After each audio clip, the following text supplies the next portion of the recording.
Okay, boys and girls. So this part of our lesson, I actually just want to show you guys a quick video about what we have learned. So remember, we learned about the number cakes recipe. Okay, so over here, because we don't have any cookbooks with us, but we do have YouTube. So I want you guys to have a look at I want you to look at how someone would go ahead and make cupcakes using a certain recipe. Okay, so please go ahead, please watch, and I hope you can hear everything clearly. Okay.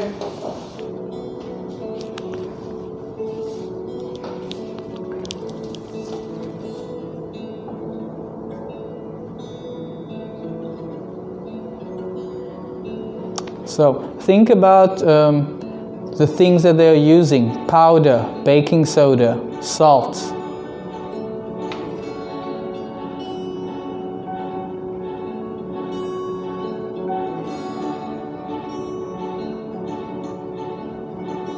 Sugar.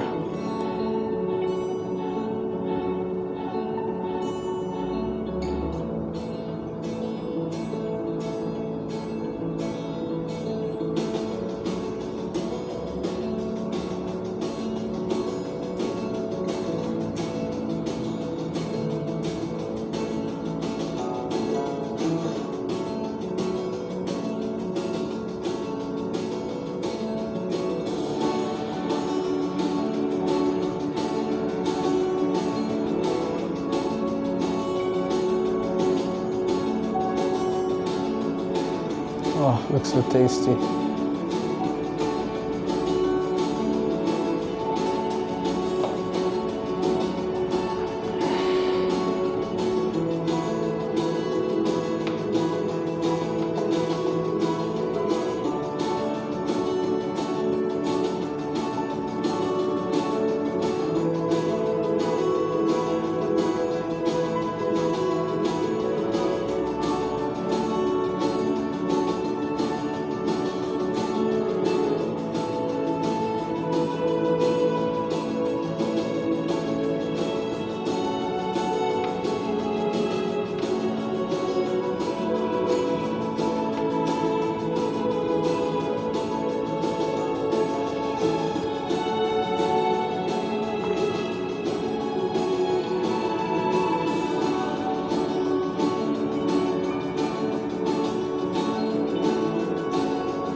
Alright, boys and girls, so you can see over there, that's just a short video on how you guys can do this. So if you'd like to try it, of course you can also watch more of these kinds of videos. Okay, for the next one, I want us to look back at unit 15 about how a factory makes certain foods, and the foods that I chose the food that I chose over here is jelly beans. Alright, so it's just a short video on how they actually make jelly beans. So please listen carefully and look at all of the steps to follow. Stretch which probably explains why gummy candies and licorice have always been stick-to-your-teeth favorites, except with parents who don't have a family dental plan.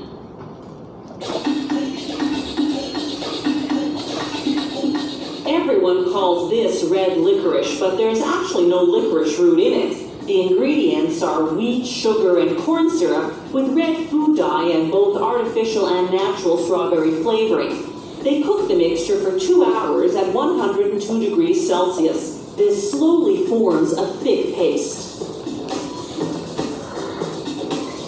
They cool it down, then put it through extruders. The extruders work like icing nozzles, shaping the paste into a design such as the twirls we see here. A water-lubricated knife slices the continuous strips into 18 and 21 centimeter lengths. The water also rinses off any licorice buildup on the blade.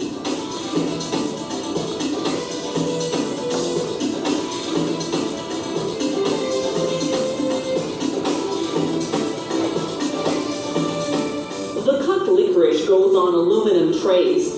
The stacks of trays then go into an oven to dry for 8 hours at 60 degrees Celsius. As the excess moisture evaporates, the licorice shrivels.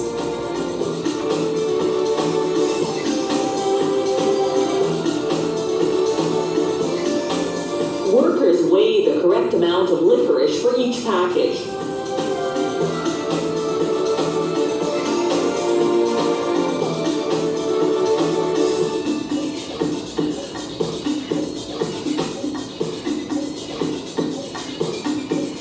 To make gummy candies, they've used what are called printing boards, large sheets with raised shapes. To make gummy worms, for example, they mount the gummy worm board on a stamping machine. The machine then stamps the worm shapes onto trays of cornstarch.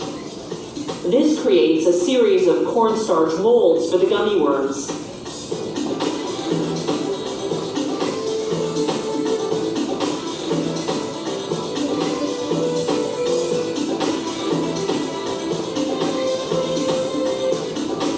While that's going on, another machine mixes gelatin, sugar, corn syrup, color, and flavoring, and cooks the mixture at 115 degrees Celsius.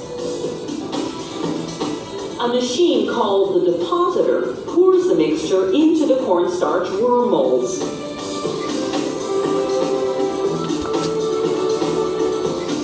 The molds then go into a refrigerated room.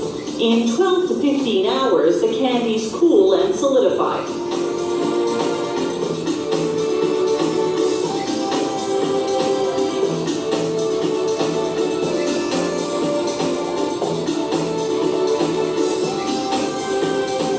A machine then flips the candies out of the trays. The cornstarch molds disintegrate. As they fall downward, the machine sifts out the lumps, then recycles the used cornstarch into new cornstarch trays for the next batch.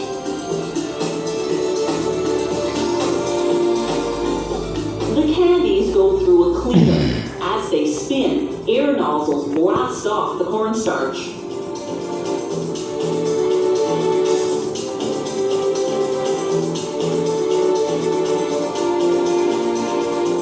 The next rung coats the candies with mineral oil to make them shiny.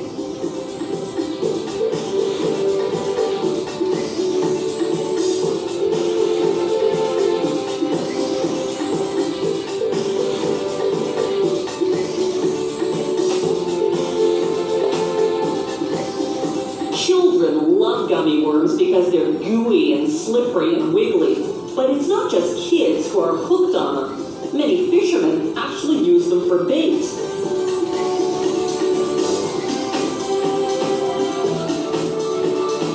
Before packaging the candies, the workers weed out any that are stretched out or stuck together. Wonder if they get to eat the rejects.